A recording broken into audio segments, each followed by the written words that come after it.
Pues bienvenidos a este webinar, que es el primero de los que desde Luca iremos convocando mensualmente a partir de ahora. Y en este webinar de hoy vamos a tratar el tema de la movilidad y la contaminación, basándonos, por supuesto, en datos.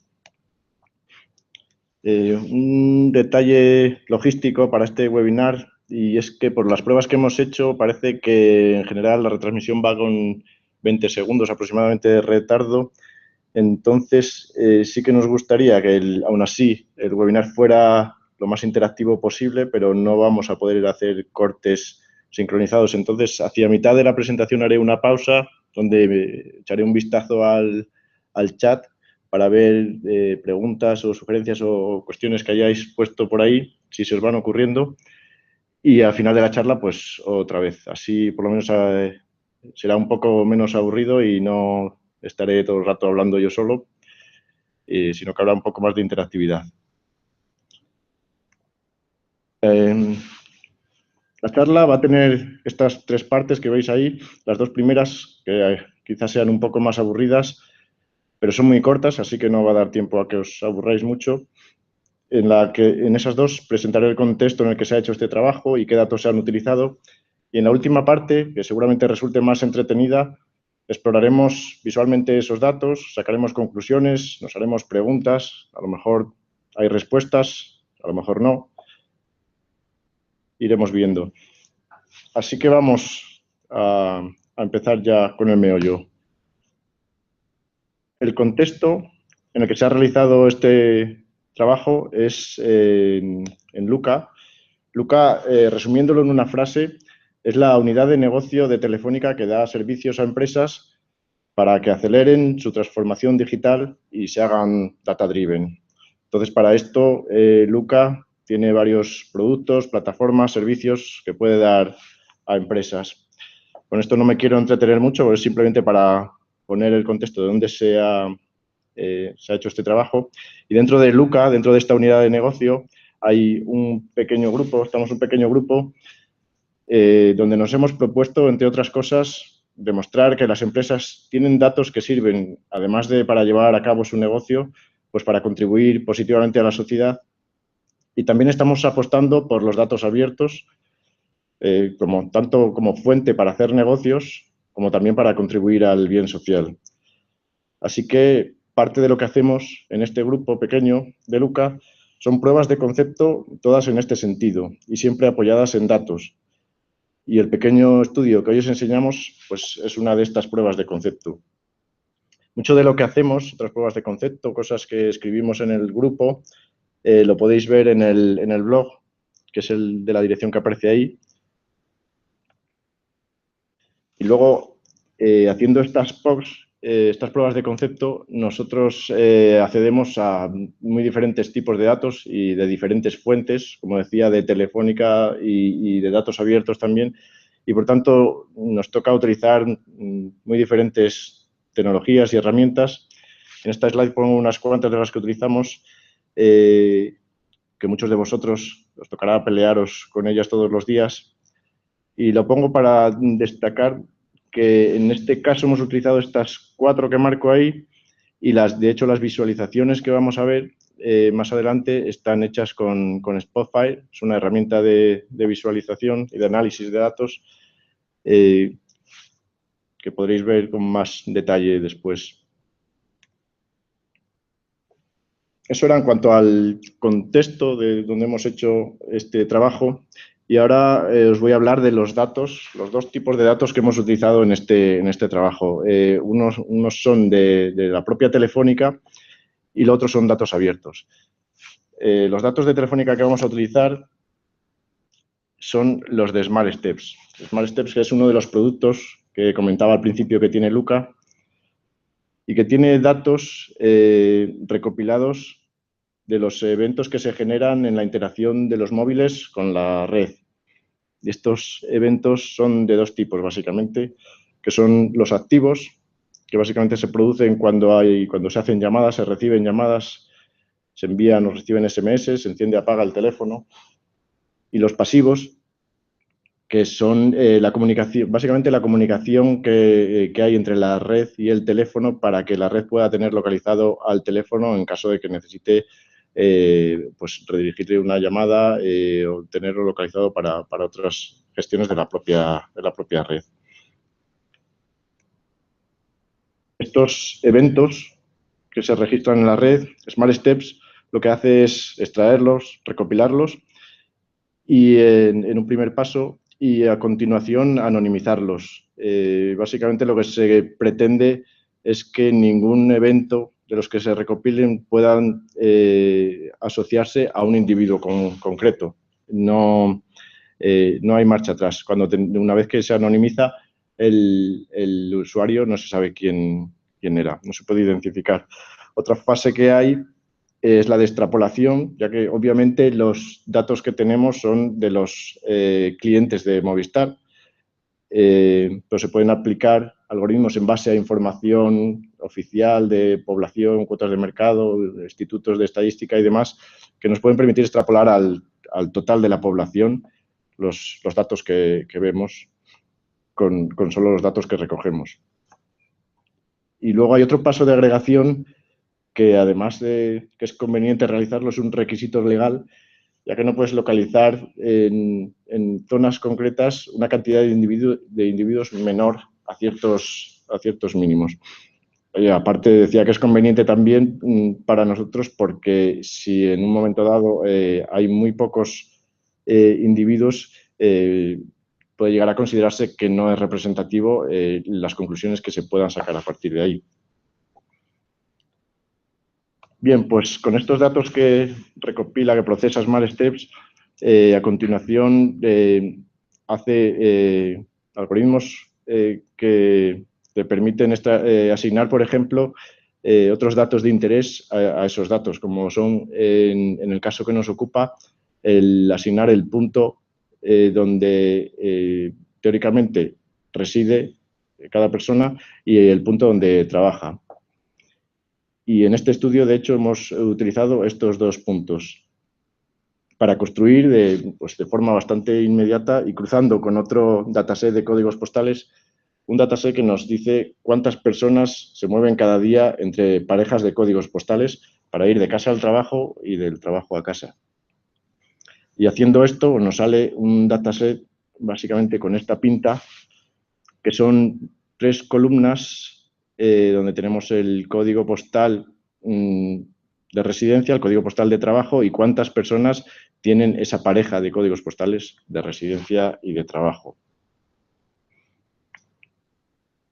Esos eran los datos que hemos utilizado en este estudio de Telefónica. Los 2 sets de datos que os voy a comentar ahora son de contaminación y son del Ayuntamiento de Madrid y de Cataluña. Para conseguir los datos de calidad del aire en Madrid, lo que hemos hecho es ir a su página de datos abiertos, que el hecho de que la tenga ya es un gran punto a favor, y allí, navegando, podemos ir a la página de calidad del aire, donde tienen un listado de archivos con los datos de calidad del aire de cada año. Entonces, hemos descargado para este caso los datos de 2016 y una vez descargados vemos que tienen esta pinta. Es una pinta, la verdad, que bastante áspera,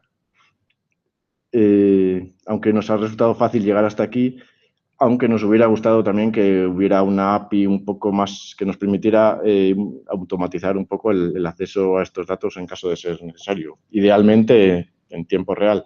Pero bueno, esto es lo que hay ahora mismo y afortunadamente pues, añaden un PDF que nos explica el formato de este archivo, con lo cual tienes que parsearlo según esta estructura que explican y así consigues tener tu dataset ya preparado para analizarlo. Estos son los datos de contaminación que hemos utilizado de Madrid. También hemos utilizado de Barcelona y que nos ha costado un poco más llegar a la página, pero al final llegas a una página que está relativamente bien, en la que puedes seleccionar después por áreas de cara a descargarte la información, seleccionando lo que te interesa más específicamente. Y la mayor pega es que cuando vas a intentar descargarte la información de las estaciones de medida, tienes que ir seleccionando de una en una. Por supuesto, no tienes API, como comentaba antes, en este caso tampoco. Tienes que ir descargándote una a una. Con lo cual, si quisieras las de toda la comunidad autónoma, puedes estar bastante tiempo. Un proceso demasiado manual, desde luego. Lo bueno es que una vez que te lo descargas, tienes algo de este estilo, que es bastante más autoexplicativo, con los niveles de los contaminantes en las columnas y bien explicado, incluso las unidades de medida y demás. Este formato es, desde luego, el que nos gusta y el que muchas veces nos gustaría encontrar porque trabajamos muchas veces, intentamos buscar otros datos abiertos para hacer otras pruebas de concepto que intentamos llevar a cabo y demás. Y es verdad que no siempre te encuentras los formatos de datos que te gustaría tener para poder trabajar rápido. Y desde luego, como he comentado antes, APIs muy poco o casi nada. Y esto es lo que no querríamos encontrarnos, porque nos lleva después más tiempo analizar los datos. Vale, pues esta era la parte que os comentaba antes, quizá un poco más aburrida. Lo que voy a hacer ahora, como anunciaba al principio, a echar un vistazo al chat, por si ya habéis estado poniendo algunas cosas que no puedo estar a todo, no lo he ido mirando. Parece que de momento no. Vale, pues seguimos. Voy a seguir con la parte de visualización de lo que hemos hecho. Y ya digo, si queréis hacer alguna pregunta o lo que sea, lo vais escribiendo en el chat. Y dentro de un ratillo haré otra parada y vamos viendo lo que ha salido. Vale, pues en este punto tenemos estos 3 datasets, los 2 de contaminación y el de movilidad, y lo que vamos a hacer es meterlos en el Spotfile y empezar a hacer, básicamente, a explorar y analizar los datos que nos encontramos para intentar sacar conclusiones. Para ambientarnos un poco, os contaré un hecho que es verídico. Pues hace un par de semanas que me tocó ir a un evento. Yo estoy habitualmente en Valladolid, con lo cual me tocaba ir a Madrid por la tarde, y viendo el horario de trenes podía coger uno que llegaba 3 horas antes del evento o uno que llegaba 1 hora antes. Me daba rabia coger el de 3 horas antes porque iba a perder mucho tiempo después al llegar. Así que decidí mirar a ver cuánto tardaría desde la estación de trenes de Chamartín al sitio donde tenía que ir, para ver si me daba tiempo a coger un tren o el otro. Tenía las opciones, en principio, de coger metro, coger taxi. Y para intentar tomar la decisión, basándome en datos de lo que podía tardar en llegar, fui a la página del metro, cogí la estación de origen, destino, y la página me dio una información, en principio, bastante útil, que me decía que en 22 minutos prácticamente, y con una sola línea de metro, sin transbordos ni nada, llegaba perfectamente. Así que me cogí el tren, que llegaba 1 hora antes. Pensaba que podía llegar suficientemente bien al evento. Y cuando llegué y cogí el metro, el problema es que empezó a pasar el tiempo más deprisa que las estaciones de metro. Entonces decidí compartir lo que ya empezaba a ser un poco de angustia de llegar a tiempo con una compañera de trabajo que también iba al evento. Y el tiempo seguía pasando, yo veía que no llegaba, y era cuando empezaba a pensar que quizá debía haber cogido un taxi, que muchas veces llega bastante más rápido que el metro. Pero al cabo de un rato mi compañera me respondió que ella estaba en un atasco, con lo cual llega un momento que no sabes qué es mejor, si coger un medio, si coger el otro, te vas a meter en un atasco o no.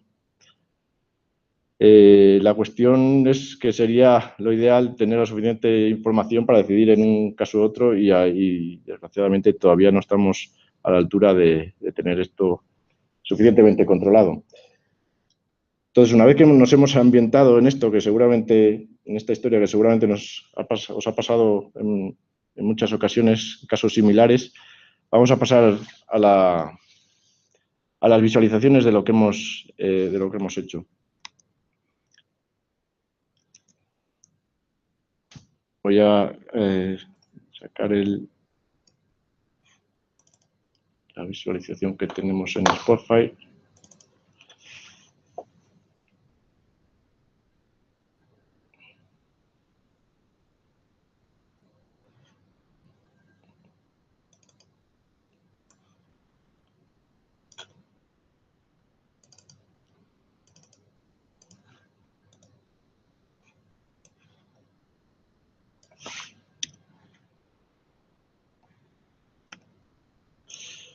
Vaya, tengo algún problema.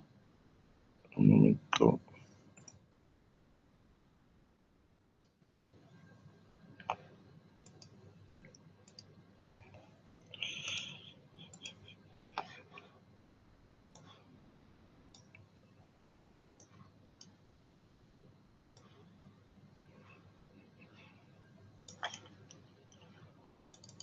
Vaya.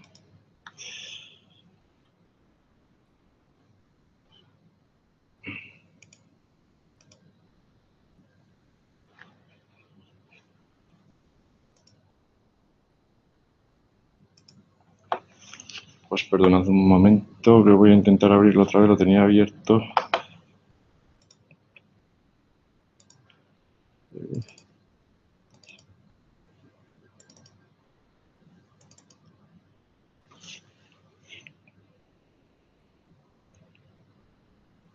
Y al pasarlo de pantalla no me lo ha visualizado correctamente.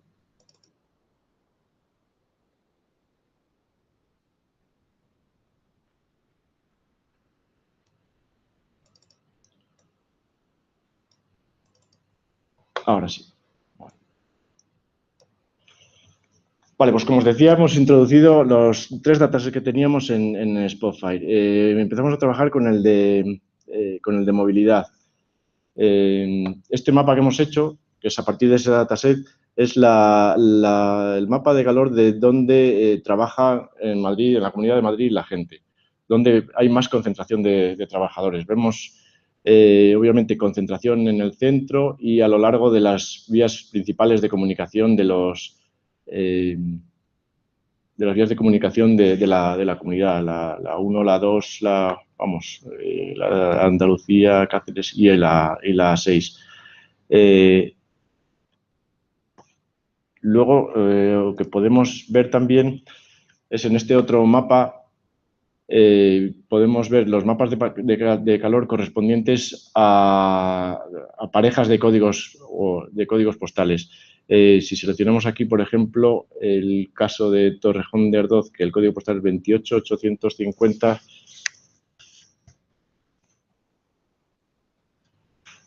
al seleccionarlo y filtrar por ese código postal de residencia, vemos a qué lugares van a trabajar los habitantes de Torrejón de Ardoz.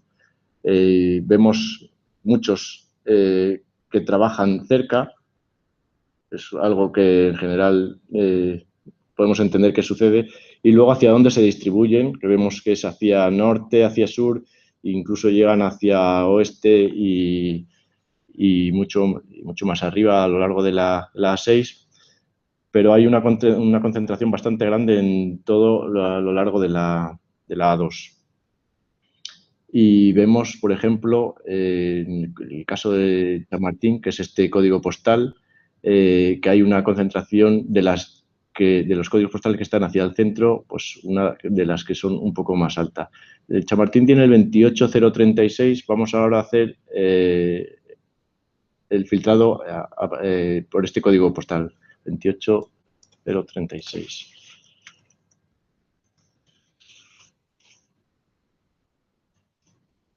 Este es el mapa de calor de a dónde van a trabajar los que viven en ese código postal de Chamartín.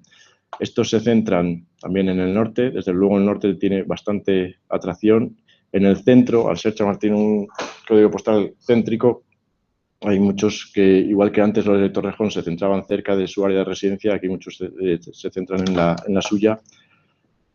Y curiosamente, muchos hacen el viaje inverso que hemos visto antes de Torrejón a Chamartín. De Chamartín vemos que Torrejón, por el color que tiene, hay mucha gente que va a trabajar de Chamartín a ese código postal. Hay otra cosa que hemos hecho que es ver cómo es los movimientos de los conjuntos de gente, dividiendo la Comunidad de Madrid en 4 zonas. En lo que sería zona... Bueno, hemos cogido la Almendra de Madrid, que sería esta especie de elipse que hay por aquí, y la hemos partido en 2 horizontalmente, y el exterior de la Almendra de Madrid igual, de forma que tenemos el exterior norte, que sería este, el interior norte, que sería la parte norte de la almendra, el interior sur, que es la parte sur de la almendra, y el exterior sur, que es la parte sur de la Comunidad de Madrid, pero sin la almendra. Haciendo esta división, y si miramos aquí arriba el diagrama de árbol que tenemos, se ve que la mayor cantidad de gente que se desplaza es entre el exterior sur y el propio exterior sur. Si filtramos aquí exterior sur y exterior sur, vemos el mapa que sale es donde viven los que tanto viven como trabajan en el exterior sur. Entonces, todos los que viven aquí trabajan aquí en esta zona también y vemos que se concentran en esta área sudoeste y por aquí en Arganda del Rey también, Pinto, esta zona de aquí. Y muchos están bastante cerca de la propia Almendra de Madrid. Esto se puede explicar por el segundo bloque que vemos aquí, de los que más se mueven, que es entre el exterior sur y el interior sur. Que si lo seleccionamos aquí, exterior sur, y van a trabajar al interior sur, tienen este otro mapa de calor. Si lo comparamos con el de antes, en el que se marcaban zonas más al sur, vemos que estos que viven en la zona exterior sur se han subido más al norte para estar cerca de donde trabajan, que es la zona interior sur, que es la que estamos filtrando aquí. Y así podemos seguir con los siguientes casos de exterior sur. A exterior norte sería el siguiente en el orden de gente que se mueve de exterior sur a exterior norte. Esto es donde viven los que, o el mapa de calor de dónde viven los que viven en esta zona, pero trabajan en la zona exterior norte. Ya vemos, si os habéis fijado, que del interior, la que teníamos antes era esta, el mapa de calor se va un poco más hacia arriba para acercarse precisamente a la zona exterior norte. Y así, pues podríamos seguir viendo diferentes movimientos entre las zonas de la Comunidad de Madrid. Lo que vamos a ver ahora es lo que hemos hecho con la contaminación, con los datos de contaminación en Madrid. Voy a sacar el otro. A ver.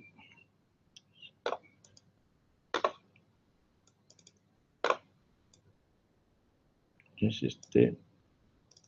Vale, el otro dataset de contaminación que sacamos de Madrid, de allí salen estas gráficas que os enseño ahora. Aquí básicamente, bueno, se pueden ver muchas cosas, nos vamos a centrar en 3 o 4 detalles de las cosas que se pueden ver. Empezando, por ejemplo, en esta gráfica hemos marcado los 40 microgramos. Bueno, nos hemos centrado sobre todo en el NO2, que es uno de los que más se persiguen a la hora de controlar los valores de aviso, de alerta que se hacen en la Comunidad de Madrid. El valor de 40 microgramos por metro cúbico son el que no es recomendable superar su media. Y luego el de 200, que veremos después, 200 microgramos por metro cúbico, son los que no se deben sobrepasar un determinado número de veces en el año. Entonces, vemos que sí que hay varias estaciones de medida que sí superan esos umbrales. En esta otra gráfica lo vemos también representado por veces que pasan los 200 microgramos por metro cúbico y cuántas veces y cuántos meses lo pasan. Y digamos que tenemos aquí tres estaciones de medida que están un poco en el punto de mira de vigilancia de los valores de contaminación porque son los que más se pasan en general. Sobre esas estaciones veremos ahora otro diagrama y lo que quería que vierais ahora es esta otra gráfica de abajo a la izquierda donde se ven los perfiles de contaminación a lo largo de las horas del día en las estaciones de medida. Se ve los picos que hay por la mañana, en las horas en las que la gente empieza a ir a la oficina, luego a mediodía, a media tarde baja y luego a final de la tarde, a las 7, las 9, las 10, hay otro pico.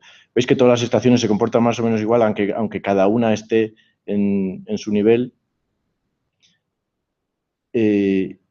Y luego, en esta otra gráfica de la derecha vemos algo similar, pero el comportamiento a lo largo de la semana. Aquí lo único que se ve es que el sábado y domingo descienden los niveles y lo vemos representado de una forma, no es similar, pero sí coherente con esta otra, es en esta gráfica de abajo a la derecha donde se ven los perfiles de contaminación. Aquí es la media de todas las estaciones.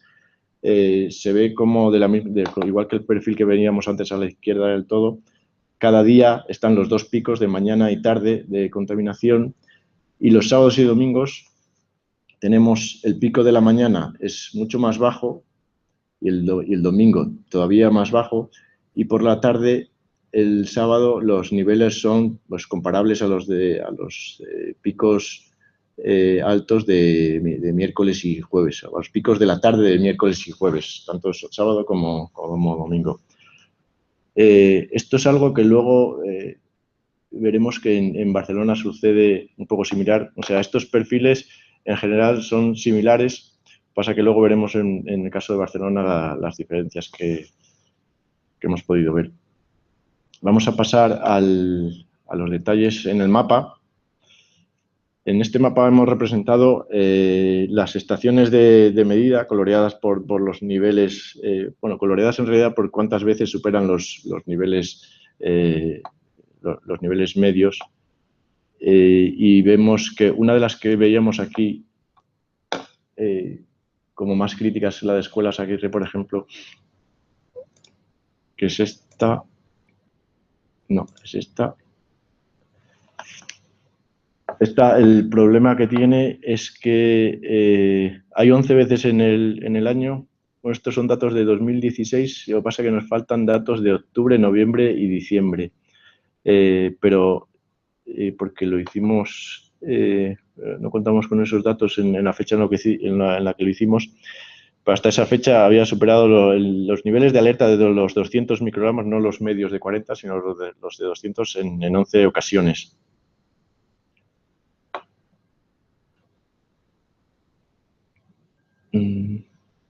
Vale. Hay otra, esa que teníamos aquí, un poco más abajo. Si os fijáis, esta estaba pegada al Parque del Retiro y aún así tiene los niveles altos. Esta está coloreada en verde y está en el Retiro y las medidas que tiene esta las veis aquí. Desde luego la media no supera los 40 microgramos nunca y nunca supera tampoco los 200 microgramos por metro cúbico. La verdad es que es curioso ver que a pesar de lo cerca que están, desde luego el Parque del Retiro es un pulmón incuestionable que le da bastante vida en cuanto a la contaminación a toda esa zona. Vale. Otra cosa que hemos visto, bueno, en este mapa se ha representado también junto con las estaciones, la concentración de trabajadores en esas zonas. Entonces, sí que se ve que mapea hasta cierto punto los las contaminaciones con las concentraciones que en principio significan trasiego de personas. Hay una cosa en cuanto a la movilidad que también queríamos enseñaros, que es cómo de conectadas están, si consideramos a los códigos postales como comunidades de personas, cómo de unidos están unos códigos postales con otros. Eso lo hemos representado aquí en este gráfico. En principio aquí no están identificados, pero ahora lo vemos sobre el mapa. Aquí hemos utilizado la herramienta que comentaba al principio, Gephi, para que nos pinte del mismo color los códigos postales entre los que hay más conectividad porque están más conectados por gente que viaja entre ellos. Entonces, nos ha hecho una serie de comunidades diferenciadas por los colores y que nos representan zonas, pues eso, muy conectadas entre ellos. Y de hecho hay círculos que son más grandes que precisamente son los que reciben más trabajadores, los que reciben más conexiones con otros códigos postales. Esto mismo que estáis viendo en estas bolas de colores lo hemos representado en un mapa.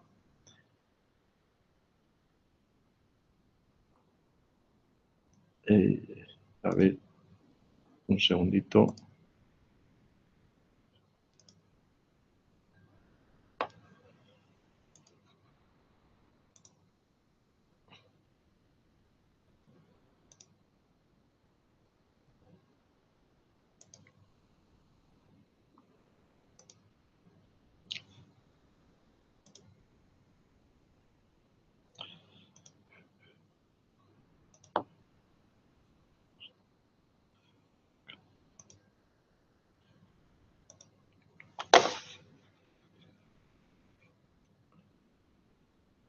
Que es el que teníamos aquí. Vale.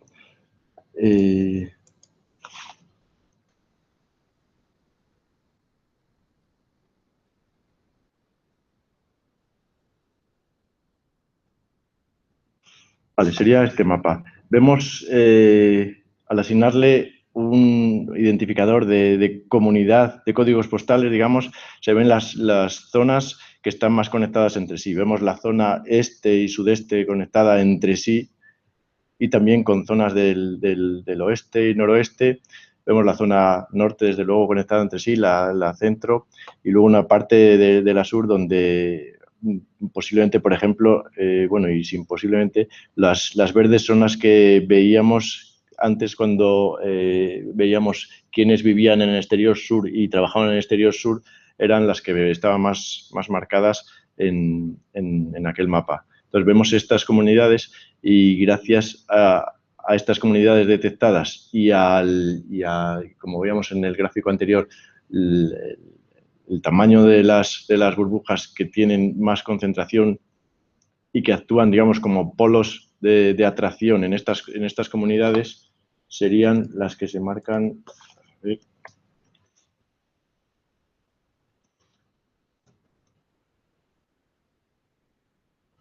Aquí. Estas serían las que de esas comunidades actúan como polos de atracción, que serían las dos zonas de Torrejón, Alcalá de Henares, el centro para centro-sur, o sur más bien, va al centro esta, y norte esta zona de aquí. Vale, eso como un aspecto de movilidad que hemos hecho también. Y en principio no voy a contar nada más. Voy a echar otro vistacillo, a ver si en el chat han surgido alguna curiosidad, alguna pregunta.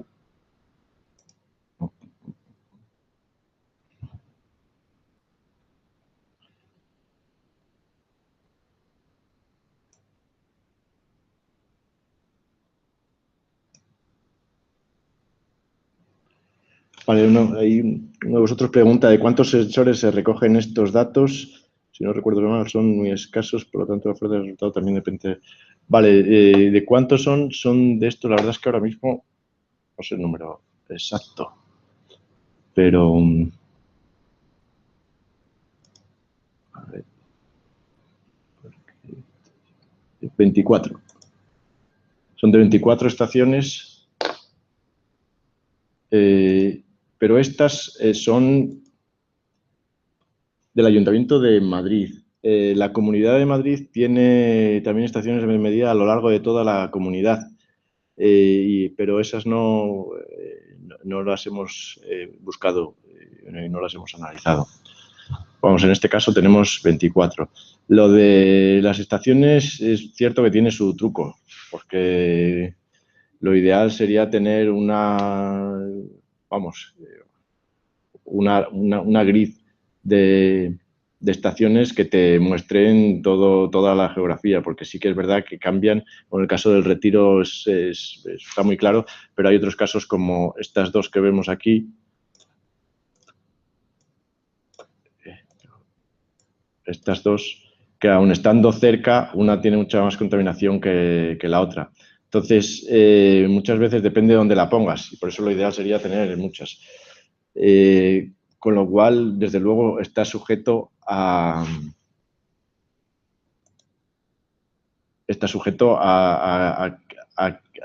trampas, incluso, si quieres que no te salgan medidas que te hagan después generar niveles de alerta y demás. Lo bueno es que son públicos, con lo cual, si eso sucede por parte de quien las pone, se puede detectar bastante fácilmente. Hay casos como este de aquí, creo que era, que aunque las zonas que tienen alrededor no son muy rojas, digamos, la propia estación sí tiene medidas bastante altas de contaminación, y por lo que hemos visto puede tener que ver con que justo al lado de la estación de medida hay un par de parkings que en cuanto se junten ahí un poco de cola y demás de coches, se pueden subir los niveles bastante rápido. Entonces, es cierto que ponerle cuántas pongas y dónde las pongas te puede cambiar mucho las conclusiones que sacas. Vale, voy a seguir entonces con la movilidad en Barcelona, que es la otra ciudad que hemos analizado.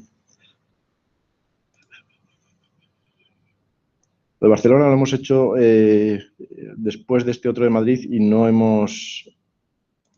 Aquí está.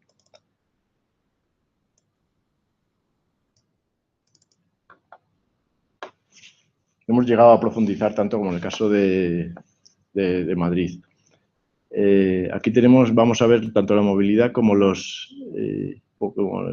propio mapa de las estaciones.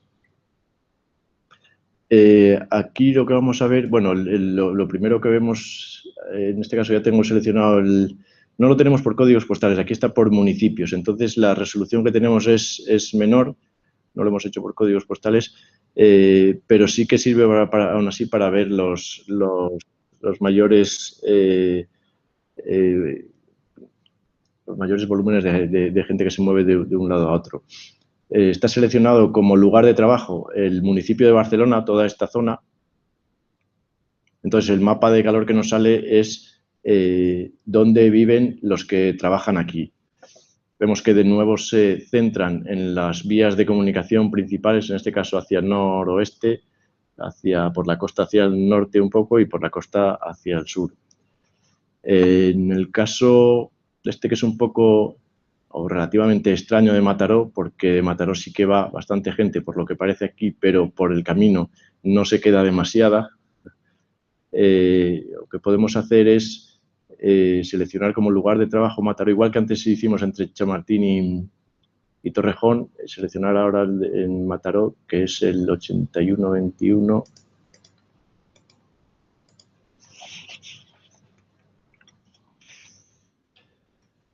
Seleccionamos Mataró como lugar de trabajo. Entonces, el mapa de calor que tenemos es dónde viven los que trabajan en Mataró.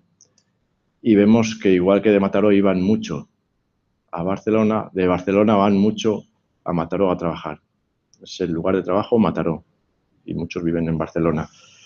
Y vemos también que igual que se veía en la Comunidad de Madrid, cierto modo es obvio, mucha de la gente que trabaja en Mataró se las arregla para vivir ahí cerca, pues en estas zonas a continuación de la costa y un poco por esta otra zona también. Vale, ahí habíamos visto algún caso más, pero por no entretenernos, podemos pasar ya también a la visualización de los datos de contaminación que hemos visto para Barcelona.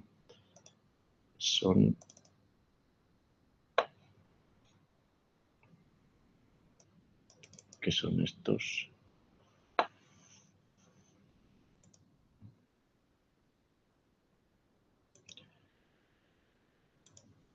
Vale, aquí, como lo que os anticipaba antes, los perfiles son bastante similares. Como os decía antes también, si miráis aquí abajo a la izquierda, los niveles de contaminación por meses a lo largo del año, el perfil es igual, lo que pasa es que en el otro caso nos faltaba octubre, noviembre y diciembre, pero veíamos que en septiembre ya subían. Aquí la buena noticia posiblemente es para los de Madrid, es que los sustos que se han llevado a final de año de recortes de circulación por dentro de la M30 y demás, es de esperar que no lo sufran mucho más porque igual que en pues eso, septiembre, octubre, noviembre y diciembre sobre todo, los niveles tienden a aumentar. En enero ya es cuando empiezan a bajar y a partir de marzo, abril, pues mucho más. Entonces, posiblemente no tengan que tener más restricciones en ese sentido. El comportamiento a lo largo de la semana, si miráis aquí arriba a la derecha, es similar, los picos de la mañana y de la tarde, aunque la diferencia entre la mañana y la tarde es mayor en este caso que en el de Madrid. Por la tarde hay menos nivel. Y el fin de semana también la bajada es bastante grande. En el pico de la mañana, el sábado, todavía quiere llegar al de la tarde del sábado, pero desde luego ambos son mucho más bajos que los del resto de la semana. Y el pico de la mañana del domingo, desde luego, es mucho menor que todo el resto y que el propio domingo. Y vemos también que en general las estaciones no suelen pasar, al menos tanto como en Madrid, los niveles de medios de 40 microgramos por metro cúbico. Aquí las que peor saldrían calificadas es esta del sample, que si vamos al mapa y la seleccionamos aquí de forma similar a como lo teníamos antes, esta, que en principio sería la peor, desde luego no hay ninguna vez en el año en el que exceda los 200 microgramos por metro cúbico.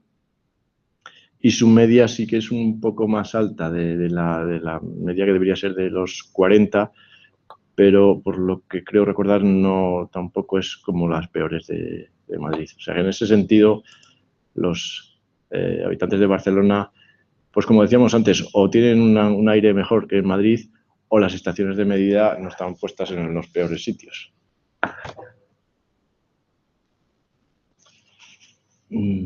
Vale, pues esto es un poco las conclusiones esenciales que queríamos enseñaros de todo lo que hemos hecho de movilidad y contaminación en Madrid y Barcelona. Voy a echarle otro vistacillo al chat por si ha surgido alguna cuestión más o si queréis todavía poner alguna en estos minutos que quedan.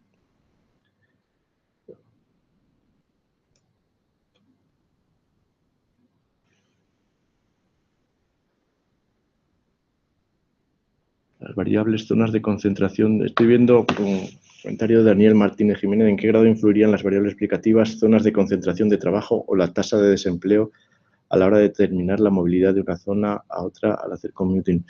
En principio habría que verlo, no tengo ni idea, está claro. Lo que pasa es que lo que nos hemos centrado es con datos activos, digamos. O sea, lo que tenemos es sobre datos que hemos sacado de Smart Steps, donde se ha confirmado por el algoritmo que han aplicado que cada uno de los que hemos visto tienen un lugar de residencia y lugar de trabajo, con lo cual se mueven entre ellos. Es cierto que estaría bien saber las tasas de desempleo de esas zonas, es cierto, porque si ese desempleo disminuye, o sea, si hay más trabajo, efectivamente el commuting, la movilidad, empezaría a dispararse a medida que hubiera más empleo o al revés, o menos si hay más desempleo. Son cosas interesantes de cruzar este tipo de datos, quizá también con niveles de renta, con perfil de población, que irían perfilando más las conclusiones de lo que se puede sacar con estos estudios. Marcos LG90, yo que soy alérgico estoy muy pendiente de los datos de polen. Vale. David Fernández, hay un análisis de la movilidad y otro de cuando existe algún análisis que haga una correlación entre la movilidad y la contaminación para identificar patrones o conclusiones. Con los datos de SmartSteps que hemos utilizado, tenemos que ser bastante cautos en establecer la relación directa. O sea, si vemos lo que decía aquí, pues correrla o no correrla, pues puedes decir que sí, puedes decir que a medias. Hay una cosa que vimos en su día, si la encuentro por aquí, es esto.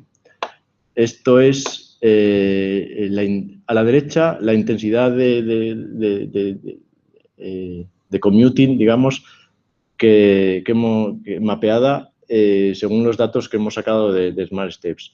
Y a la izquierda son datos de calidad del aire, de NO2, de la Comunidad de Madrid, pone ahí distribución geográfica del número de horas con valores superiores a 200 microgramos por metro cúbico. Esto está, este mapa de la izquierda sí es de las estaciones de medida de la Comunidad de Madrid que mencionaba antes y no solo del ayuntamiento. Con lo cual, el alcance de medida es de toda la Comunidad de Madrid. Nosotros, a la derecha, tenemos lo que decía la intensidad de commuting en la Comunidad de Madrid. Lo que vemos es que el mapa se acerca bastante. Entonces, la pregunta es si hay correlación entre movilidad y contaminación.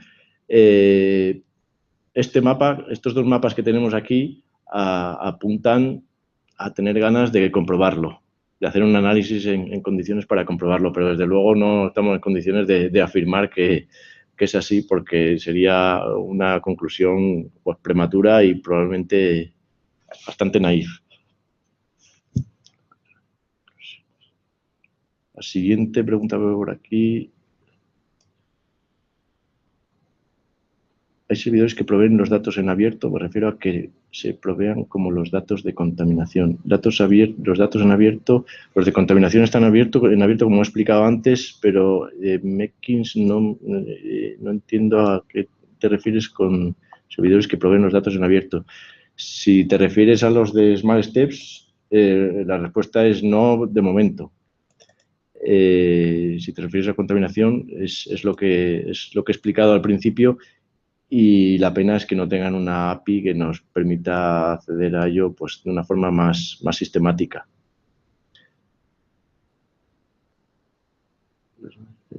Vale, más abajo pregunta David Pérez Rodríguez si los demás SmartSteps son en abierto. No son en abierto. Aquí, en el grupo nuestro donde pues estamos haciendo estas pruebas de concepto, sí que vamos intentando acceder a diferentes tipos de datos que tiene Telefónica para hacer estas pruebas de concepto.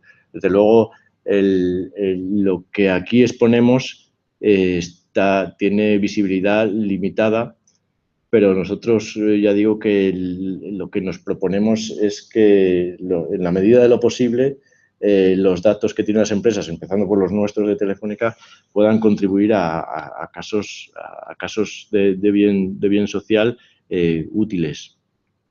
Y en ese sentido sí que estamos colaborando con instituciones públicas, ONGs, para darle esa funcionalidad social sin comprometer el negocio de Telefónica.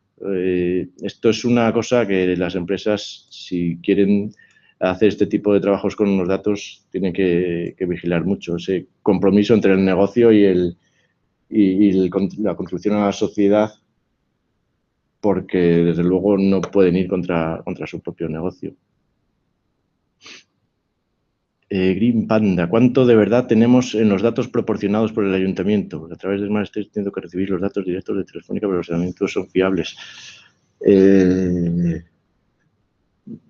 Yo creo que deben, vamos, desde luego no tenemos nada con lo que contrastar si son fiables o no. Lo único que lo podría contrastar sería o auditoría, la verdad es que no sé si la hay en Madrid, o una red paralela de sensores, pero no tengo ni idea de cuánto es de fiables.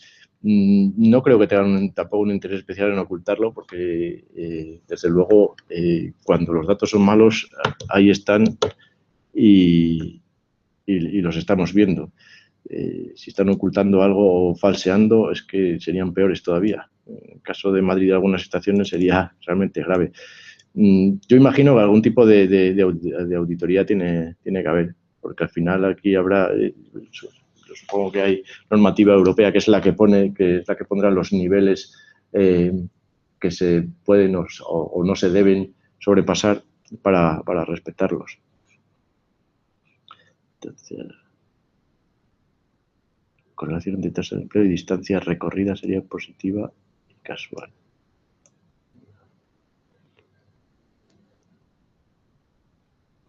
Para las demás son explicaciones eléctricas, compañías de gas, temperaturas, sanidad. Para tener más conclusiones.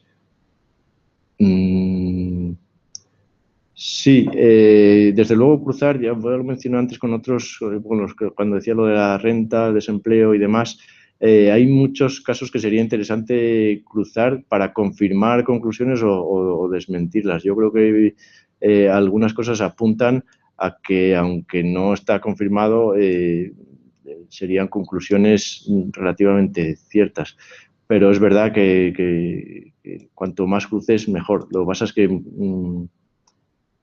bueno, y temperaturas en concreto, sí que es verdad que el tema de la calidad del aire es un tema bastante de moda y que están empezando a surgir modelos predictivos de calidad del aire que son en realidad bastante complejos porque tienen en cuenta cosas como esto que menciona aquí de la temperatura, la meteorología, que si la meteorología en sí ya es difícil de predecir, si encima resulta que influye en la dispersión de partículas de contaminación y al revés, la propia contaminación en la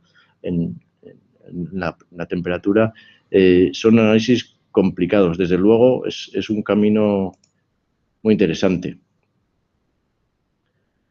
Entiendo, se podría prever por adelantado patrones de polución y poner de forma proactiva medidas y no aplicarlas de forma reactiva. ¿Lo tenéis previsto hacer?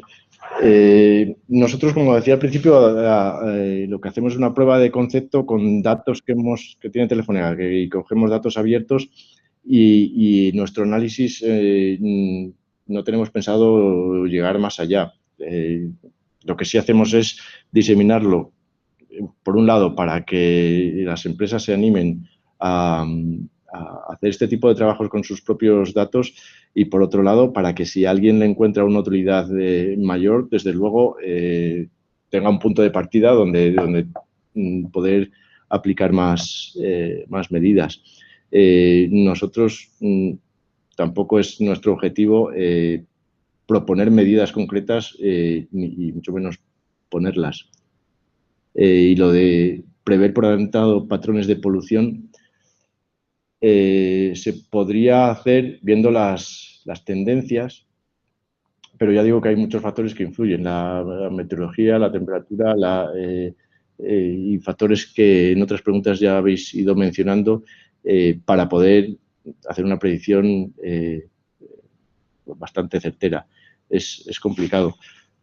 Y yo creo que está relacionado también con el tema de que muchas veces el aviso de que al día siguiente no van a poder circular tales vehículos a veces se hace demasiado tarde y yo creo que en cierto modo es porque los perfiles de contaminación varían a lo largo del día y no siempre se puede saber a lo mejor hasta las 10 de la noche si se superó el nivel de alerta o no se superó por el perfil que habéis dicho. Entonces, Yo sospecho que muchas veces que esas alertas llegan tarde y la gente se queja de que se avisa con poca antelación es porque los niveles no se sabe que se han sobrepasado hasta las 10 de la noche o las 11.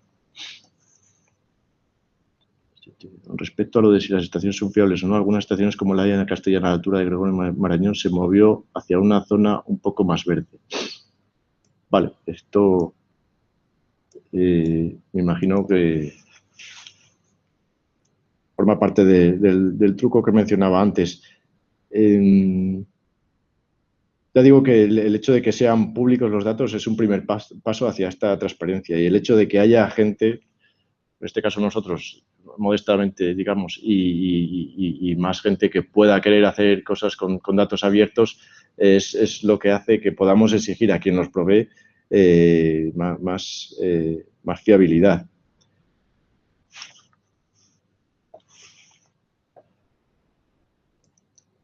Vale, yo creo que más o menos he comentado todas las cosas que he visto en el chat. Estoy repasando por si me he saltado alguna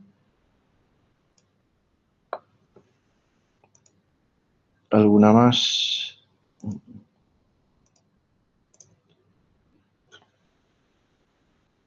Vale, pues yo creo que además se va haciendo la hora, lo vamos a dejar aquí.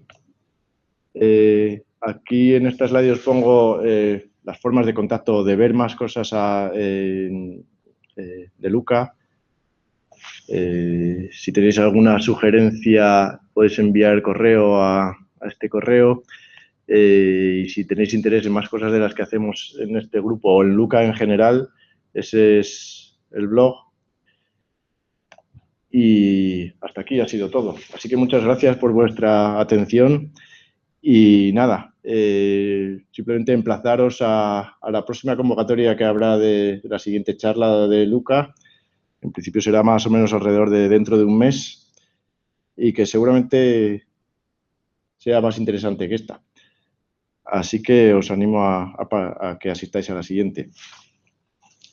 Muchas gracias a todos y hasta la próxima.